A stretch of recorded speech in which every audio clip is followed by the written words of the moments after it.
চেন্নাই টেস্টে ভারতের বিপক্ষে রান ব্যবধানের বড় হার দেখল বাংলাদেশ। স্বাগতিকদের বিপক্ষে 280 রান হেরেছে টাইগাররা।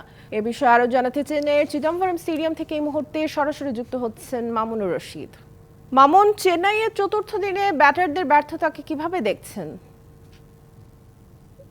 আসলে আমরা এক ধরনের বাংলাদেশের ব্যাটাররা এক ধরনের আত্মাহুতি দিয়েছে বলবো, কারণ বাংলাদেশের ব্যাটাররা যেভাবে ব্যাট করেছে মাত্র প্রথম সেশন, চতুর্থ দিনের এই প্রথম সেশনে বাংলাদেশ যেভাবে শুরু করেছিল সেটা যদি ধরে রাখতে পারতো বাংলাদেশ দল এই ম্যাচ টেস্টে তো জেতাটা অনেক কঠিন ছিল অবশ্যই, সেই যে লক্ষ্যে না গেলেও আর একটু ফাইট করতে পারতো, আর একটু বড় সংগ্রহ করতে পারতো, যেটা একটু সম্মানজনক হতো দেশের জন্য, দেশের মানুষের জন্য, যারা ক্রিকেট ভক্ত আছেন বাংলাদেশের তাদের জন্য।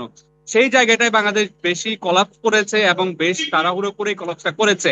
আমি যদি একটু দিনের শুরু থেকে বলি, বাংলাদেশ দল শুরু যখন করেছিলেন নাজমুল হাসান শান্ত এবং সাকিব আল হাসান, তারা কিন্তু খুব ভালো শুরু করেছিলেন, ধীরে সুস্থে দেখে শুনে খেলছিলেন। কিন্তু সাকিবের ব্যাড লাক, তিনি হয়েছেন, ক্যাচ আউট হয়েছেন। তারপর থেকে সাকিব আউট হওয়ার পর থেকে বাংলাদেশ দলের কি যে হয়েছে আসলে, এত বেশি তাড়াহুড়ো। আমরা লিটনকে নেমেই দেখলাম যে তিনি জাদেজাকে বড় শট খেলতে চেষ্টা করছিলেন। ওয়ালটন টেলিভিশন মাত্র 25,490 টাকায় পাচ্ছেন গুগল টিভি। যদিও লিটন স্লিপে ক্যাচ দিয়ে আউট হয়েছেন ডিফেন্স করতে গিয়ে, কিন্তু তার আগে তিনি বেশ তাড়াহুড়ো করতে দেখেছি। এবং তারপরে মেহেদী হাসান মিরাজ, তিনিও কিন্তু বড় শট খেলতে গিয়ে আউট হয়েছেন, তাড়াহুড়ো করতে গিয়ে আউট হয়েছেন।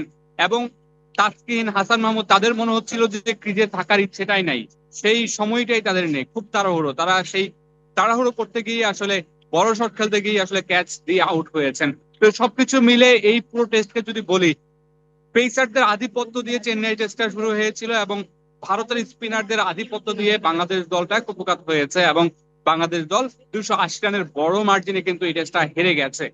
বাংলাদেশের যে বড় মার্জিনে হারা, বাংলাদেশের এই টেস্টে, চেন্নাই টেস্টে গতকালকে আসলে অনেকটা ধারণা করা হচ্ছিল বাংলাদেশের এই টেস্টে আসলে রেজাল্ট পাওয়া খুব কঠিন, কিন্তু ন্যূনতম লড়াইয়ের যে বিষয়টা, নিজেদেরকে ক্রিজে রাখা, টেস্ট মেজাজে রাখা, সেই বিষয়টাও আসলে আমরা আজকে দেখতে পাইনি, যেটা বেশি ডিসঅ্যাপয়েন্ট করেছে বাংলাদেশের সমর্থকদের, ক্রিকেট সমর্থকদের।